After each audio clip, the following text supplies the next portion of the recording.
आप सभी का स्वागत करता हूं। आपके अपने प्रिय चैनल नए प्रकार की जानकारी उपलब्ध कराने, आप सबके ही बताने के लिए कमेंट बॉक्स में हर हर महादेव हमेशा की तरह जरूर लिखें।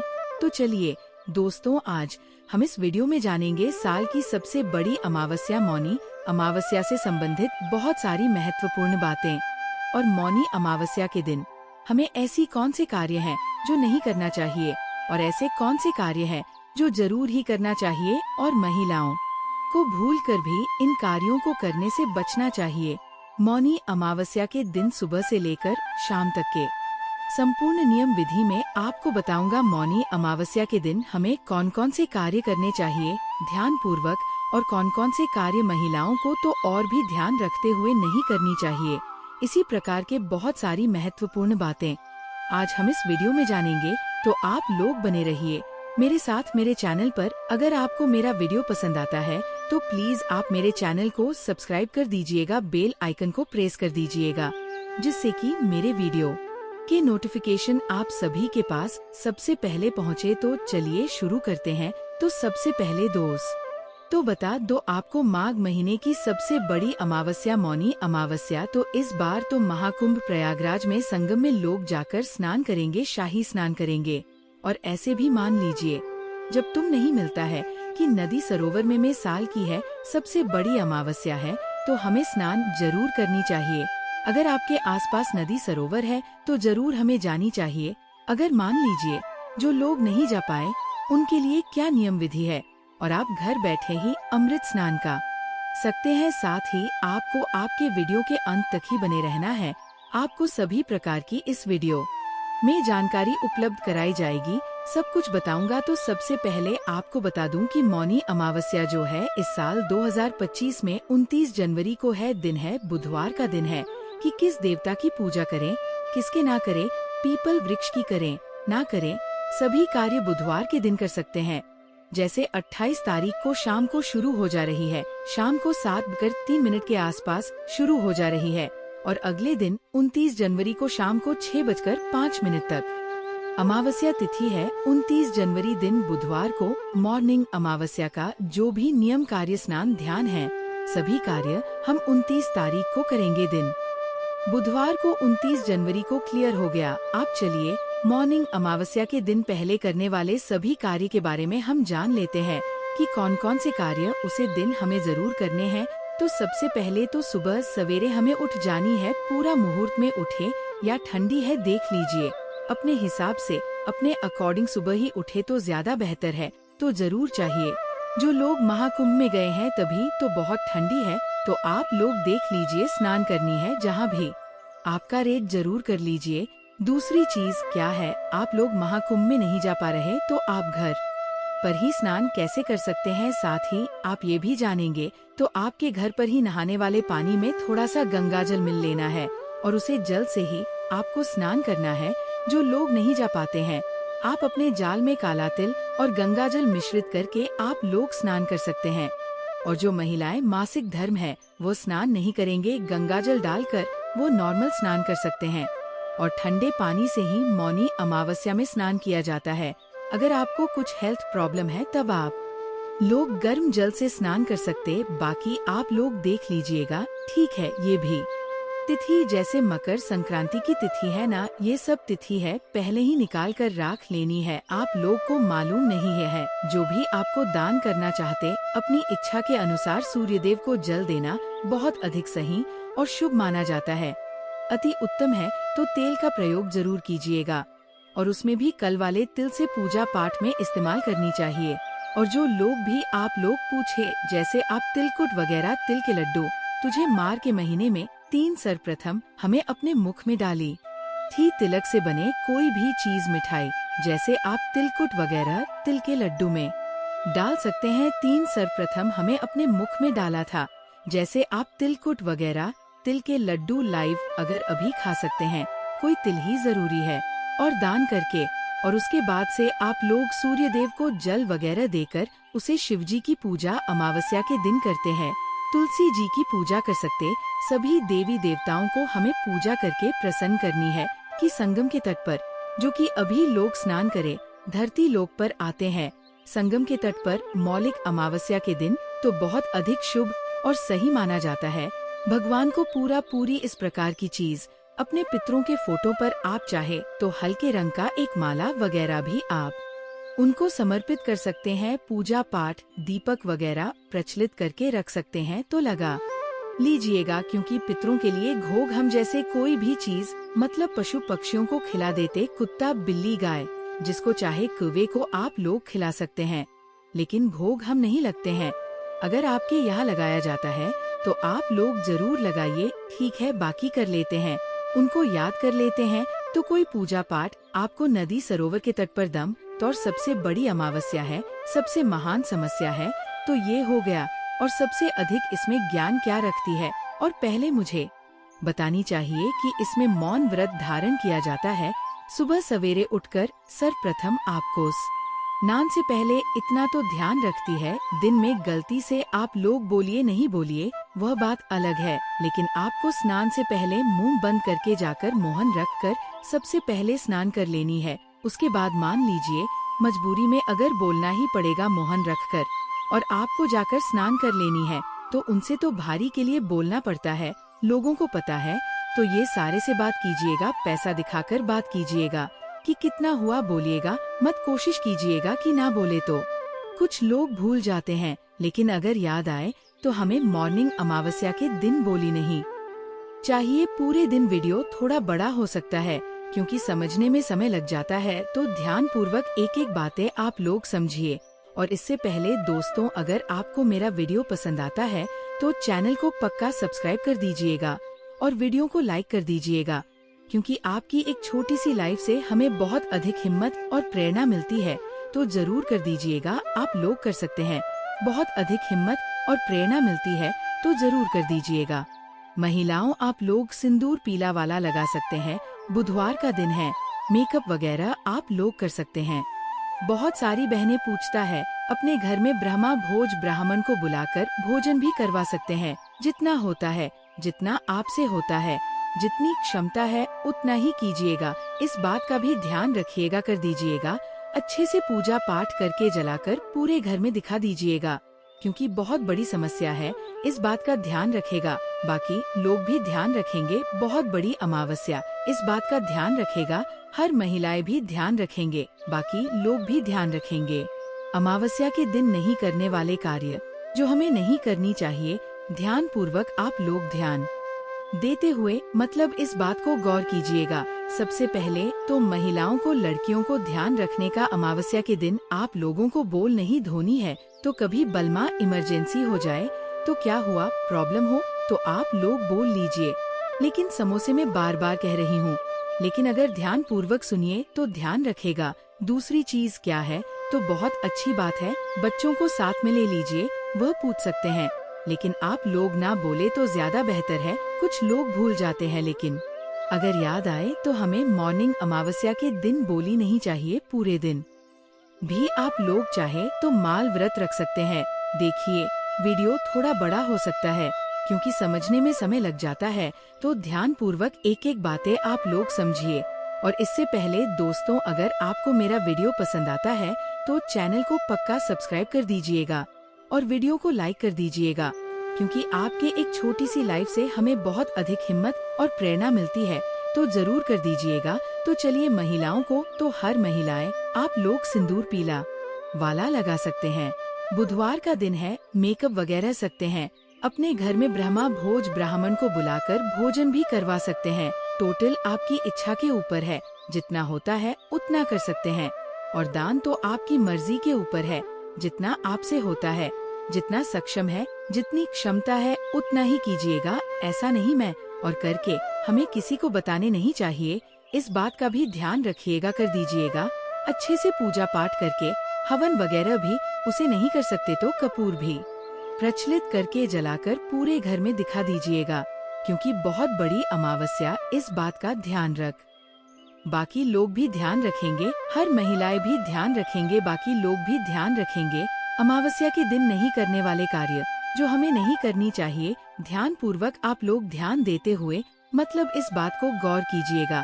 सबसे पहले तो महिलाओं को, लड़कियों को ध्यान रखने का अमावस्या के दिन और उसमें भी मौनी अमावस्या के दिन आप लोगों को बोल नहीं धोनी है तो कभी बलमा इमरजेंसी हो जाए। लेकिन अगर ध्यान पूर्वक सुनिए तो ध्यान रखेगा बोल नहीं धोनी है। बहुत सारे बना लीजिएगा, बहुत ज्यादा मत तो देगा हेयर कट, कितना भी इमरजेंसी हो जाए।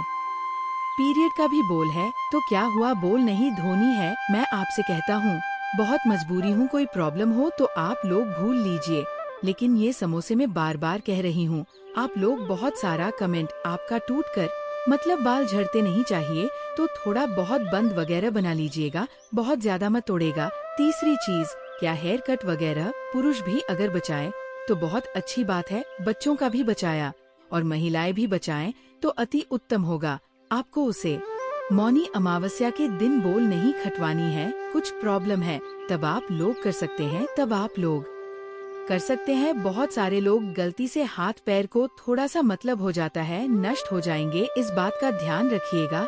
अच्छी बात है, हाथ पैर को थोड़ा सा मतलब कड़क हो जाता है तो लोग लग हैं, इस बात का ध्यान रखिएगा, वरना आपके सभी पुण्य फल जो है नष्ट हो जाएंगे, इस बात का ध्यान रखिएगा।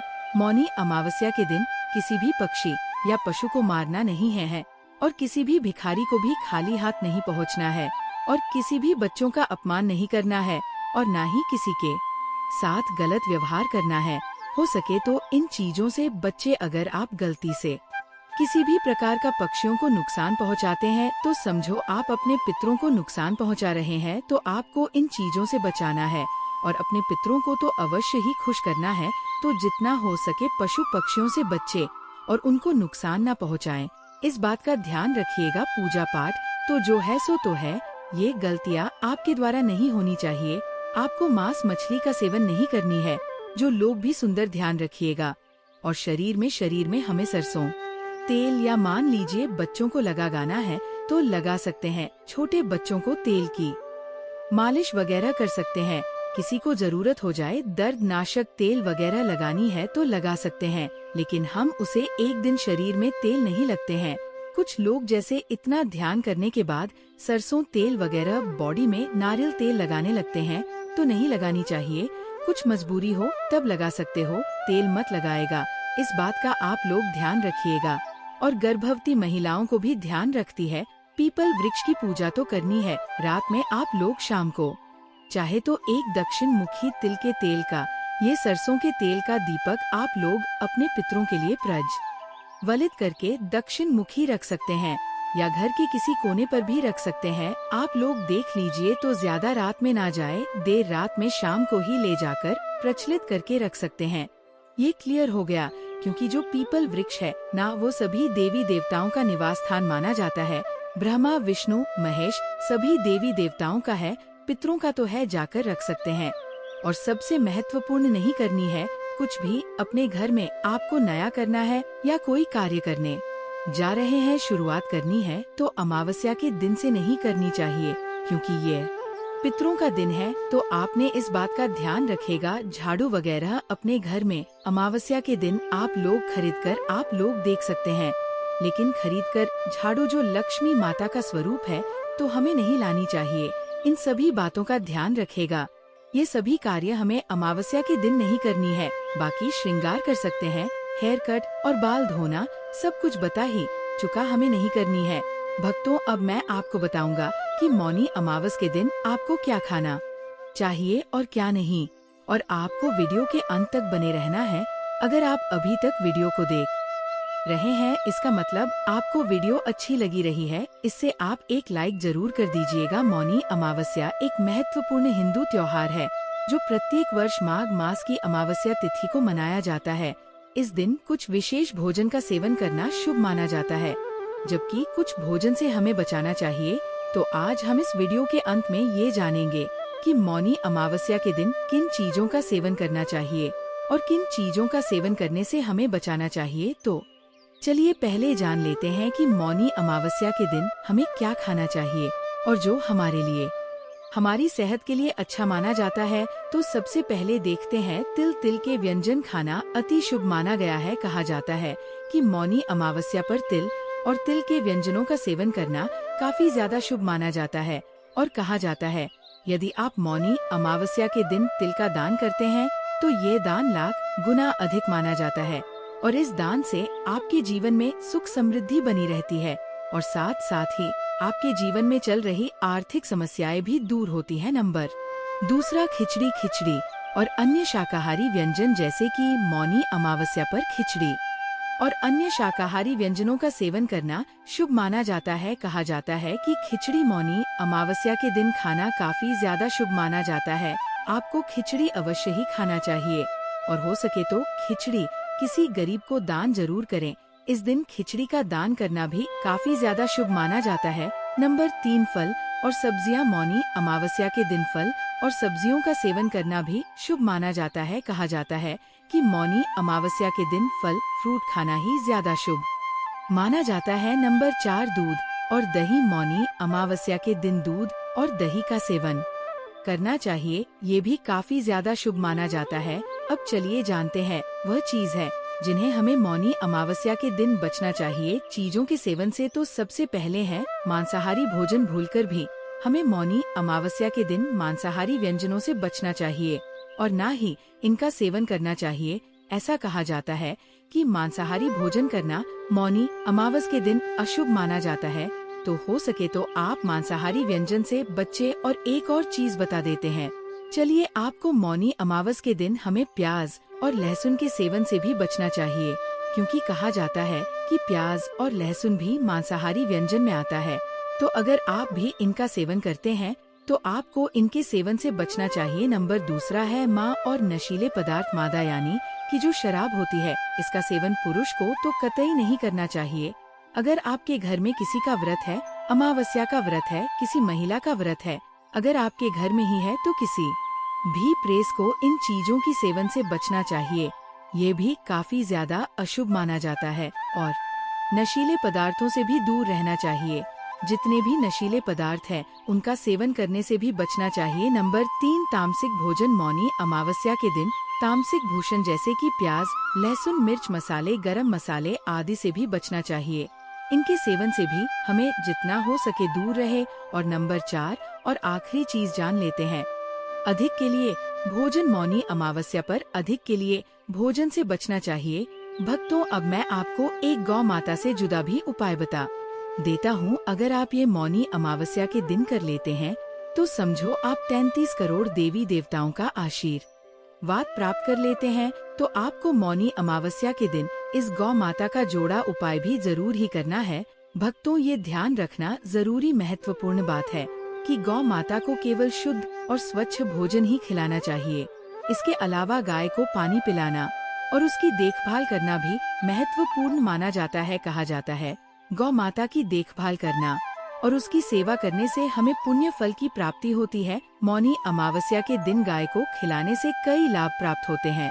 ऐसा कहा जगाया है कि गौ माता की देखभाल करने से हमें पुण्य मिलता है और साथ ही गौ माता को खिलाने से घर में सुख समृद्धि आती है और गौ माता की पूजा करने से भगवान श्री कृष्ण की कृपा हमेशा हमारे ऊपर बनी रहती है। चलिए, अब गौ माता से जुड़ा भाई उपाय भी जान लेते हैं और आपको ये पूजा के तुरंत बाद ही करना है। आपने जो भी भोग भगवान के लिए बनाया है, उसमें से आप पहले पूरी अगर आपने बनाई है तो 2 पूरी गौ माता के लिए जरूर ही निकाल दें और इस पुरिया को आपको गौ माता को पूजा के तुरंत बाद ही खिलाना है। उन पुरिया पर आप थोड़ी सी हल्दी और थोड़ा सा गुड़ रखकर गौ माता को जरूर खिलाएं, तो इससे आपकी मनोकामना पूर्ण होगी। दोस्तों, आपको हमारे द्वारा दी गई ये जानकारी कैसी लगी कमेंट बॉक्स में जरूर बताएं। अगर वीडियो अच्छी लगी हो तो वीडियो को ज्यादा से ज्यादा शेयर करें, इससे और भी लोग इस वीडियो का लाभ उठा सके और साथ ही चैनल को सब्सक्राइब जरूर करें। साथ ही कमेंट बॉक्स में जय मां लक्ष्मी जरूर लिखें। आपके अपने प्रिय भक्तों, आज की वीडियो बेहद ही खास है, बेहद ही ज्ञानवर्धक है। आज की वीडियो आपको अमृत के समान तुल्य है। जो भी भक्त सच्चे हृदय से इस वीडियो को देखेगा, उसका जीवन ना बदल जाए तो मुझे बताना। भक्तों, माता रानी की सौगंध, अगर आप इस वीडियो को सच्चे हृदय से देखा तो आपकी हर मनोकामना इच्छा पूरी होगी। पर भक्तों, आपसे एक छोटा सा अनुरोध है कि वीडियो को पूरा देखने पर ही लाभ की प्राप्ति होगी। और इस तरह से हम आपको उपाय बताएंगे। उसी तरह से अगर आपने कर लिया तो करनी मंत्र से आपको लाभ ही लाभ होगा। हृदय से जो भी भक्त उपाय करता है उसे लाभ जरूर प्राप्त होता है। जी, जड़ी बूटी के बारे में आज हम बताने जा रहे हैं। उसे संजीवनी बूटी भी कहा जाता है, इसलिए इस जड़ी बूटी को मामूली समझने की भूल भी मत करना। भक्तों सभी जानकारी हम आपको बारिश से बताएंगे, इसीलिए अभी इस वीडियो को लाइक कर दीजिए और कमेंट बॉक्स में लिख दीजिए जय माँ लक्ष्मी, जय भगवान शिव, जिससे कि सभी देवी देवताओं की कृपा आप पर और आपके पूरे परिवार पर बनी रहे। भक्तों, चलिए जान लेते हैं। दोस्तों, आप हमारी वीडियो में देख सकते हैं ये पौधा दिखने में बहुत ही साधारण है, लेकिन इसके गुण और साधारण है। अगर यह आपके घरों के आसपास में है तो इसे साधारण पौधा समझ करके देखने की भूल मत करना। इसका जो आज हम चमत्कारी गुण बताएंगे, आयुर्वेदिक प्रयोग किस प्रकार से, इसका कौन से हिस्से का प्रयोग होता है, अगर ये सारी जानकारी आप देख लेंगे तो बिल्कुल ही कल से आप इस पौधे की पूजा करना शुरू कर देंगे। और आपको बता दूं, बिन पूजा पाठ के ही आपको सारा फल प्राप्त हो जाएगा। खाने का मतलब है इसके जब आप चमत्कारी गुण समझेंगे तो बिल्कुल ही आपको भी गर्व हो जाएगा कि आप भारत भूमि में पैदा हुए हैं। और इस प्रकार के पेड़ पौधे आज भी हमारे बीच में है, जो कि हमें कई प्रकार के चमत्कारी लाभ प्रदान करते हैं। देखिए, आप हमारे वीडियो में देख सकते हैं इस पौधे को कई जगह लज्जीरा के नाम से जानते हैं, कई जगह इस चिड़चिड़ा के नाम से भी जानते हैं, कई जगह के नाम से भी जानते हैं। हो सकता है आप दूसरे राज्य में हो या फिर कहीं से आप हमारी वीडियो को देख रहे हो या फिर दूसरे देश से देख रहे हो, तो इसे अलग अलग प्रति में, अलग अलग जगह में, अलग अलग हिस्सों में अलग अलग नाम से जाना जाता है। लेकिन वीडियो में देखकर कि आप इसे समझ सकते हैं, तो खासकर ये जो पौधा है इसे लज्जीरा के नाम से भी बहुत से लोग जानते हैं। और इसे अपामा क्यों बोला जाता है? क्योंकि उल्टा चलता है। इसके जो बीज होते हैं बिल्कुल ही उल्टे होते हैं। आप अन्य पौधे के बीज देखेंगे, फूल के बीज देखेंगे तो ऊपर की तरफ होते हैं, लेकिन ये निकले की तरफ होता है। इनका जो बीज होता है ये निकले की तरफ होता है, ये उल्टा होता है, इसलिए इसे अपामार्ग बोला जाता है। ये अपामार्ग विद्या में बहुत इसका प्रयोग होता है। कभी इसके बारे में मैं जानकारी बताऊंगा तो क्यों यह हमारे लिए कीमती है, क्यों यह आज साधारण है, लिए इस वीडियो में जानते हैं। सर्वप्रथम तो सभी दर्शकों को कहना चाहूँगा कि कमेंट बॉक्स में जय श्री कृष्णा जरूर लिखना।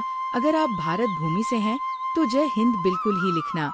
इसका जो मैं आयुर्वेदिक प्रयोग बताऊंगा, शायद यह प्रयोग जानने के बाद कल से आप इनका प्रयोग करना शुरू कर देंगे। साथ ही साथ इसका मैं आप लोगों को वनस्पति प्रयोग के साथ इसका जबरदस्त चमत्कारी एवं तांत्रिक प्रयोग भी बताऊंगा। तांत्रिक प्रयोग का मतलब है इसका आप जो जीवन में प्रयोग करके बहुत सारे अपने समस्याओं को दूर कर सकते हैं। तो सर्वप्रथम इसके बारे में मुझे ज्ञान कब प्राप्त हुआ, एक महात्मा के साथ जब हमारी भेंट हुई तो हमने उनसे बाद में पूछा कि महाराज, आप लोग काफी लंबे समय से सिद्धियां प्राप्त करते हैं, लंबे समय से आप साधना करते हैं, तो हमें ये बताइए आप लोग 1 महीने तक बिना जल ग्रहण किए हुए किस प्रकार से साधना करते हैं। तो उसे संत महात्मा ने हमें स्वयं ही बताया कि जो चिड़चिड़ा नाम का पौधा होता है, जिससे आप लोग अपामार के नाम से जानते हैं या फिर इसके कई प्रकार के नाम होते हैं, तो उसमें हमें बताएं कि हम उनके बीच का ध्यान से सुना। आज भी जंगल में महात्मा जितने भी लोग हैं, संत महात्मा जंगल में रहने वाले जो कि साधना करते हैं, वह लोग इसके बीज की थी। तो उसने हमें बताया कि उनके बीच हादी बनाया जाता है और उनके 2 चम्मच खिचड़ी खाना होता है। अगर आप उनके बीज का खिचड़ी बना करके 2 चम्मच खा लेते हैं तो आपको 1 महीने तक भूख और प्यास नहीं लगती है। तो संत ने हमें बताया कि 1 महीने तक हमें भूख और प्यास नहीं लगती। फिर हम लंबे समय तक जब साधना करते हैं, हमारे धर्म शास्त्रों में ये भी कहा जाता है, आर के पौधे के जड़ में माँ गंगा का वास होता है। जी हाँ, बिल्कुल ही माँ गंगा का वास होता है। और ये भी माना जाता है कि प्राचीन ग्रंथों में भी लिखा है कि अमृत की कुछ बूंद इसकी जद में पड़ा था। इसलिए आज भी लोग जो धार्मिक लोग रहते हैं, आपके यहाँ कोई लोग इसके दातुन करते हैं कि नहीं? जो बहुत से पुराने जो से आने लोग हैं, जिसे हम बुजुर्ग के नाम से भी जानते हैं, ओल्ड मैन कहा जाता है, पुराने जो व्यक्ति है। काफी पुराने तो ऐसे व्यक्ति इसकी जड़ की दातुन करते हैं। क्यों करते हैं? क्योंकि इसके जड़ में गंगा मैया का वास होता है। अमृत की कुछ बूंद गिरी थी ले सर्वप्रथम जानते हैं। इसका आयुर्वेदिक प्रयोग जानेंगे। इनका चमत्कारी प्रयोग, आयुर्वेदिक प्रयोग सर्वप्रथम बताना चाहूँगा। अगर इसकी जड़ का दातुन किया जाए, जिससे लंबे समय से दांतों में परिया है, दांतों में दर्द बना रहता है, किसी कारण बस डॉक्टरी इलाज नहीं कर पा रही या फिर डॉक्टरी दवा खा रहे हैं फिर भी दांतों में दर्द बना हुआ है, ठीक नहीं होता है, तो केवल इसकी दातुन करने मात्र से, केवल इसके दातुन करने मात्र से दांतों में जितने भी कीड़े हैं, बैक्टीरिया है, जिसके कारण आपके दांतों में दर्द बना रहता है, वह दर्द इसके दातुन करने से केवल 15 दिनों तक उनकी आपको रेगुलर दातुन करना है। 2 से 3 दिनों में इसके रिजल्ट मिल जाएंगे, दांतों के दर्द समाप्त हो जाएंगे। तो उसके दांतों के पीलापन को भी जड़ से समाप्त करते हैं। जिनके दांतों में पीलापन है, लोग जिनका मजाक उड़ाते हैं, जिनके खुद के ही परिवार के लोग बेइज्जती कर देते हैं, बेइज्जती का जिन लोगों को सामना करना पड़े, जिनके दांत काफी पीले हैं, गंदे हैं, ऐसे व्यक्ति को भी इसे दातुन जरूर करना चाहिए। इससे दातुन करने के बाद हमारे दांतों में चमक आ जाती है, हमारे दांत वाइट बन जाते हैं, एकदम क्लीन हो जाते हैं। ये तो हुआ प्रयोग। अब जानते हैं महायोग टीवी चैनल आपको कभी गलत जानकारी नहीं देगा।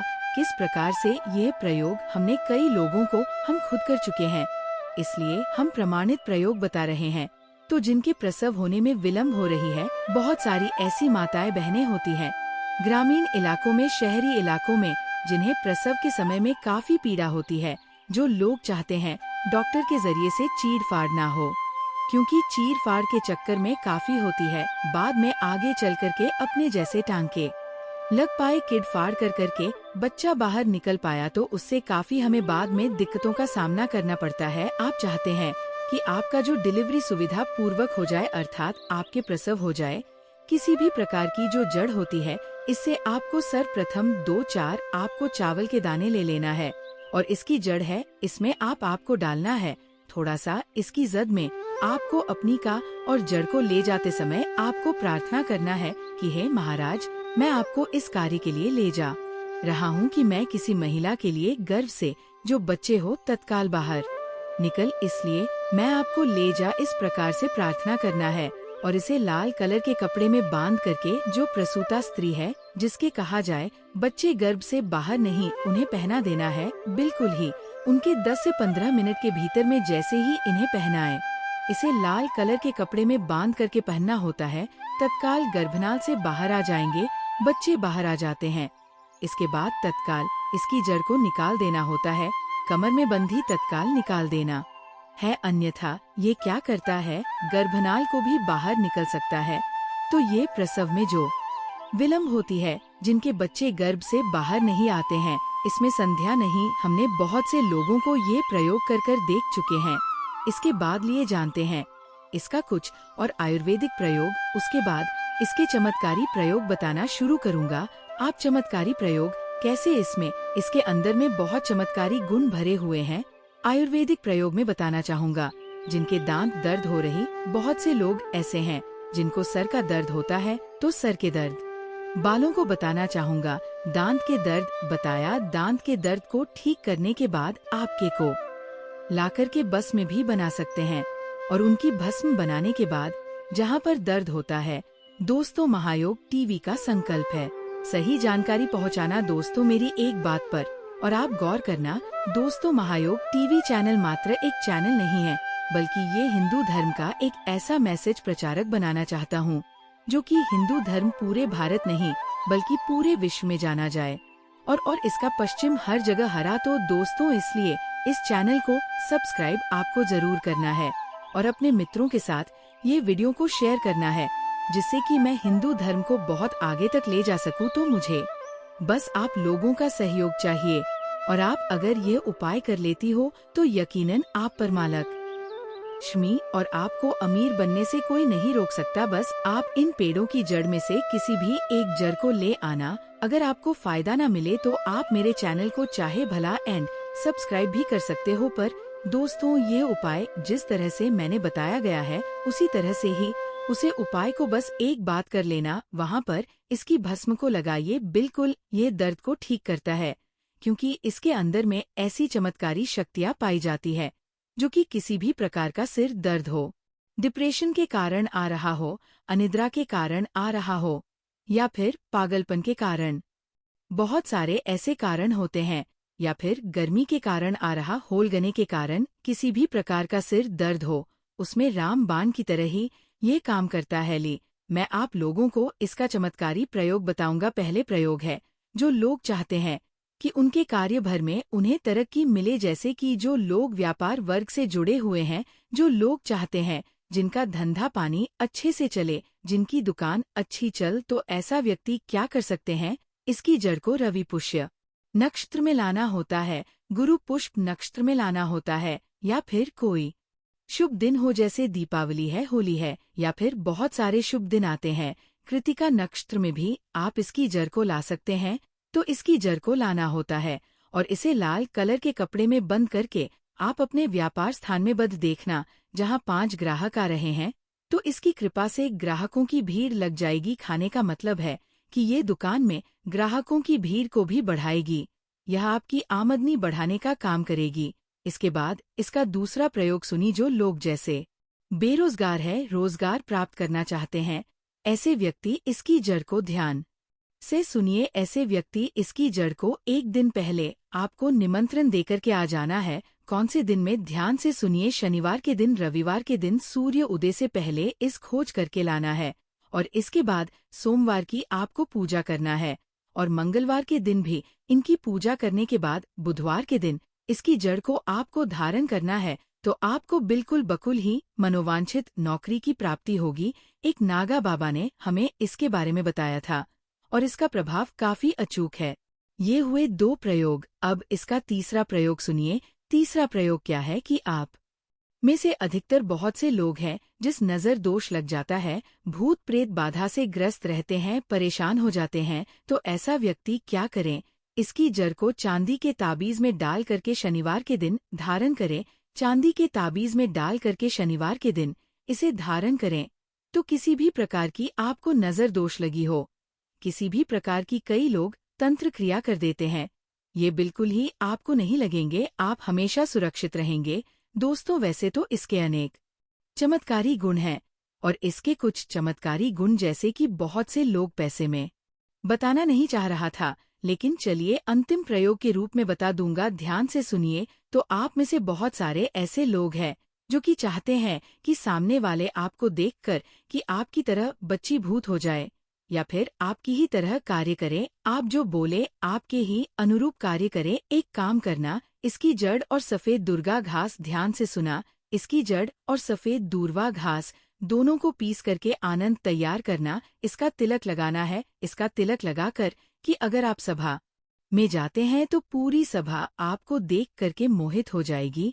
जितने भी पूरी सभा में बैठे लोग हैं वह आपके ही अनुरूप कार्य करेंगे। अगर आप किसी मनोवांछित लड़की को प्राप्त करना चाहते हैं, महिला को प्राप्त करना चाहते हैं, अपना वशीभूत बनाना चाहते हैं, तो उसके सामने इसे लगा करके जाते हैं तो सामने वाले आपके वासी भूत हो जाते हैं। और इसमें कोई संदेह नहीं है, क्योंकि हमारे प्राचीन ग्रंथों में इसके बारे में विस्तार पूर्वक जानकारी मिलती है। लेकिन मैं आप लोगों को इसका सिद्ध विधि नहीं बताऊंगा। इसका सिद्ध विधि के बिना ये अधूरा है, क्योंकि आप में से बहुत सारे लोग इसका दुरुपयोग भी कर सकते हैं। लेकिन इसकी जड़ आप अपने घर में लाकर के रखते हैं, देव प्रतिमा की तरह उनकी पूजा करते हैं, लाल कलर के कपड़े में बंद करके बस आपको तिजोरी में रख देना है। आपको देखना आपके शत्रु सोता ही।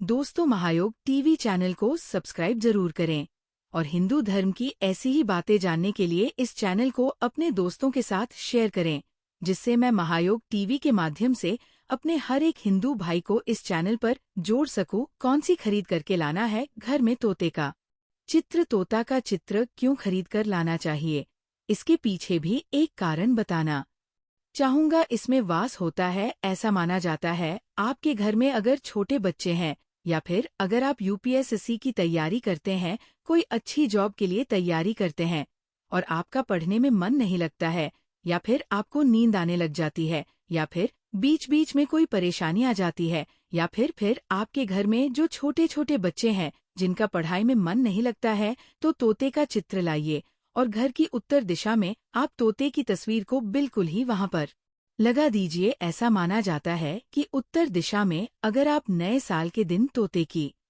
तस्वीर घर में लगा लेते हैं तो आपके घर में जो पढ़ने वाले बच्चे हैं उनका मन लगता है, घर में आपसी प्रेम बढ़ाने लग जाता है, सभी लोगों की जो आयु होती है वह लंबी हो जाती है, सौभाग्य की प्राप्ति होती है। और तोते को दरिद्रता का नाश कहा जाता है।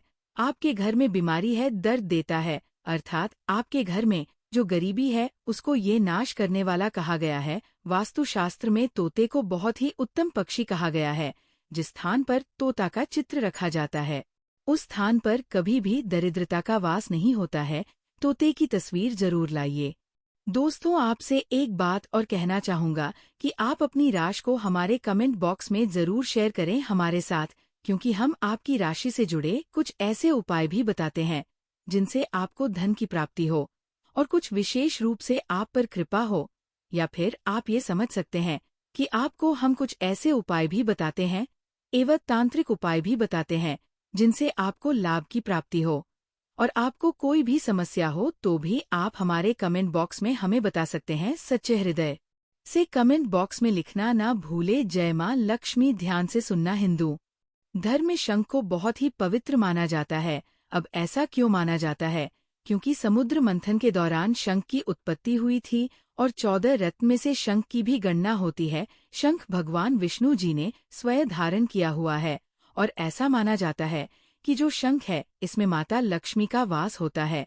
जिस घर में शंख होता है, जिस घर में शंख को बजाया जाता है, उस घर का वातावरण पवित्र हो जाता है। वहां पर रहने वाली जितनी भी नकारात्मक शक्ति होती है उन सबका नाश हो जाता है। शंख नकारात्मक शक्ति को उल्टा सकारात्मक में बदल देता है। इसमें आपका फायदा ही फायदा होता है। नए साल पर अगर आप शंख अपने घर में लाते हैं तो भगवान विष्णु के साथ साथ माता लक्ष्मी भी दौड़ी दौड़ी चली आती है। और खास तौर पर नए साल के पहले ही दिन शंख अवश्य बजे। इससे आपका नया साल जिंदगी भर कभी खराब नहीं होगा। तो साल 2025 में प्रथम दिन 1 जनवरी के दिन आपको शंख जरूर घर में खरीद कर लाना चाहिए। मैं तो सभी दर्शकों से कहना चाहूंगा कि घर में शंख खरीदकर अवश्य लाएं, क्योंकि घर में अगर आप शंख रखते हैं तो आपके घर में सर्वप्रथम ये बीमारी से बचाता है। अगर जो छोटे बच्चे चिड़चिड़ापन उनके शरीर में आ गया है तो उसे बचाने का काम करता है। बच्चों के पास शंख बजाने से बच्चों को लगी बुरी नजर दूर भाग जाती है। नए साल पर घर में शंख बजाना मतलब स्वयं अपने समस्त देवी देवताओं को अपने घर में आमंत्रित किया है और वह अब आपका उद्धार करेंगे और वह आपके आशीर्वाद देंगे ताकि आपका नया साल हमेशा खुशनुमा गुजरे। तीसरा, इसका जबरदस्त फायदा है कि आपके घर में तंत्र मंत्र जादू टोना ये कभी लग नहीं सकता। और फायदा ये है कि आपके घर में लक्ष्मी को स्थिर रखने का काम करता है, अर्थात आपके खर्चे को रोकने का काम भी करता है, अतिरिक्त खर्च को रोकने का काम करता है। इसी के साथ पांचवा जो फायदा है जबरदस्त है कि आपके घर में सुख शांति वैभव का वास हमेशा बना रहता है, पूरे वर्ष बना रहता है। तो आप अपने घर में शंख खरीदकर जरूर लाइए, यह आपको बहुत ही ज्यादा बेनिफिट देगा। इसके बाद है गणेश जी की मूर्ति। नए साल पर घर में सुख समृद्धि बनाए रखने के लिए गणेश जी की प्रतिमा खरीद जरूर लाना चाहिए, घर में स्थापित करना चाहिए, क्योंकि भगवान गणेश जी को सर्वप्रथम तो इन्हें सर्वप्रथम बताना चाहूंगा, यह हमारे लिए हमारे आराध्य है। ऐसा माना जाता है कि घर में नए वर्ष के दिन गणेश जी की मूर्ति खरीद कर लाई जाती है तो उसे घर में सुख समृद्धि का वास हमेशा बना रहता है। भगवान गणेश बहुत प्रसन्न होते हैं और वह आपकी झोली हमेशा खुशियों से भर देते हैं। जो व्यक्ति सबसे पहले भगवान गणेश का स्मरण करने के बाद ही पूजा पाठ करता है तो वो कभी दुखी नहीं रहता, उसकी झोली चारों दिशाओं से भरी रहती है। ऐसे में आपका नया साल शुभ और मंगलमय गुजरेगा। दोस्तों, मैं भी खास तौर पर नए साल के अवसर पर भगवान गणेश को अवश्य अपने घर में लेकर आता हूँ और आप भी नए साल पर जरूर लेकर आए, क्योंकि भगवान गणेश को विघ्नहर्ता कहा जाता है, जो सभी विघ्न को हर लेते हैं। दुखी व्यक्ति का सहारा है श्री। आप उनकी उंगली एक बार थाम कर देखें, आप हमेशा हर जगह जीत पाओगे, क्योंकि भगवान गणेश जी को सर्वप्रथम पूजा करने का अधिकार प्राप्त है। हमारे लिए पूजनीय देवता है। गणेश जी को भगवान मंगलकारी स्वरूप कहा गया है। भगवान गणेश जी के जो स्वरूप मंगलकारी कह गए हैं, हमेशा मंगल ही प्रदान करते हैं। आप चाहते हैं कि आपके जीवन में मंगल बना रहे, आपके जीवन में धन का अभाव दूर हो, तो भगवान गणेश जी की तस्वीर या उनकी मूर्ति घर में नए वर्ष के दिन खरीदकर जरूर लाइए। लेकिन याद रहे, भगवान गणेश की मूर्ति या फिर तस्वीर बैठी हुई अवस्था में ही होनी चाहिए। हिंदू धर्म में तुलसी के पौधे को पवित्र माना जाता है और मान्यता है कि नियमित रूप से तुलसी के पौधे की पूजा आरती करने से भगवान विष्णु और माता लक्ष्मी की कृपा हमेशा बनी रहती है। नए वर्ष पर तुलसी का पौधा घर में अवश्य लाइए। इससे घर में शुभ और मंगल का आगमन बना रहता है। देखिए, माता लक्ष्मी को धन की देवी माना जाता है, परंतु धन देने का अधिकार भगवान विष्णु को है और किसकी किस्मत में और किसको कितना धन देना है, ये भगवान विष्णु तय करते हैं। इसलिए जो तुलसी सेवा करता है, उसके ऊपर भगवान विष्णु की कृपा हमेशा बनी रहती है। मैं सभी दर्शकों को बताना चाहूंगा कि जिनकी आध्यात्मिक उन्नति नहीं हो पा रही है, जो लोग आगे नहीं बढ़ पा रहे हैं, जो लोग चाहते कि एक नई सुबह के साथ नए कल की शुरुआत हो, नया साल उनके लिए काफी अच्छा गुजरे, मंगलमय साबित हो, तो नए वर्ष के दिन आप जो है किसी योग्य मंदिर के पास में जाइए और 1-2 तुलसी के पौधे लगाइए। आप अपने घर में भी एक तुलसी का पौधा लगाइए। यदि आप चाहते हैं तो वृक्ष भी नव वर्ष के दिन लगाइए। जैसे जैसे वृक्ष बढ़ेंगे, वैसे वैसे आपकी भी आध्यात्मिक उन्नति होना शुरू हो जाएगी, क्योंकि पेड़ पौधों में भगवान विष्णु और माता लक्ष्मी का वास होता है। वो सदैव आपकी झोली खुशियों से भर देंगे। नया साल आपका खूबसूरत गुजरेगा। तुलसी के पौधे के साथ साथ कोई वृक्ष लगाइए, या फिर कोई वृक्ष नहीं लगाना चाहते हैं तो तुलसी का पौधा भी मंदिर के पास जाकर के लगाइए। 2025 आपके लिए मंगलमय एवं कल्याणकारी साबित होगा। इसके बाद है मोर पंख। भगवान कृष्ण का सबसे प्रिय आपने देखा होगा, मोर का पंख भगवान मुकुट में धारण करते हैं, तो ऐसा माना जाता है कि मोर पंख से भी माँ लक्ष्मी खींची चली आती है। तो नए वर्ष के दिन उत्तर दिशा में अपने घर में मोर का पंख लाकर लगा दीजिए, बिल्कुल उत्तर दिशा में। अगर आप इसे लगाते हैं तो आपके घर में नेगेटिविटी शक्ति को खींचने का काम करेगा। यह पंख नकारात्मक शक्ति को नष्ट कर देता है। आपके घर में पॉजिटिव को तेजी से बढ़ने का काम करेगा। इसके बाद है चांदी का हाथी। नए साल के दिन आप अपने घर में ज्योतिष की सलाह बिल्कुल ले लीजिए, लेकिन अगर आप चांदी का हाथी घर में खरीद कर लाते हैं तो व्यापार और नौकरी दोनों में उन्नति होती है। घर में शांति तथा सुख का वास हमेशा बना रहता है। हर व्यक्ति चाहता है कि उसके घर में सुख, शांति और वैभव का वास हमेशा बना रहे। चांदी आप अपने घर में खरीद कर लाते हैं तो इससे भी आपके घर में सुख और शांति बनी रहती है। चांदी का हाथी धन, लक्ष्मी तथा भगवान गणेश को घर की ओर आकर्षित करने का कार्य करता है। दोस्तों, आपने अभी तक हमारी वीडियो को लाइक ना किया हो तो जरूर कर दें। इसके बाद है धातु का कछुआ। सबसे पहले तो आप अपने घर में धातु कछुआ बिल्कुल ही 1 जनवरी 2025 के दिन ले लीजिए। और कुछ लोग मिट्टी तथा कुछ लोग लकड़ी का छोटा सा कछुआ घर में खरीद कर लाते हैं। ये बिल्कुल ही सही नहीं है। धातु का कछुआ हमेशा अच्छा होता है। धातु में कौन कौन सी, जैसे कि चांदी है, पीतल है, आप इन धातु के कछुए सकते हैं। बहुत ही शुभ और मंगलकारी कहा गया है। लाजमी है जिस घर में कछुआ होगा वहां पर लक्ष्मी अस्थायी रूप से वास करती है।